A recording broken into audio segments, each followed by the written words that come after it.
Okay, here's my mom's 2017 Cadillac ATS. As you can see by the badge, got a 2-liter turbocharged inline 4-cylinder.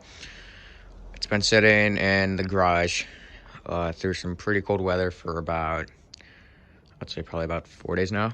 There's been a lot of negative degree Fahrenheit weather, so I'm gonna do the remote start here. See what we got.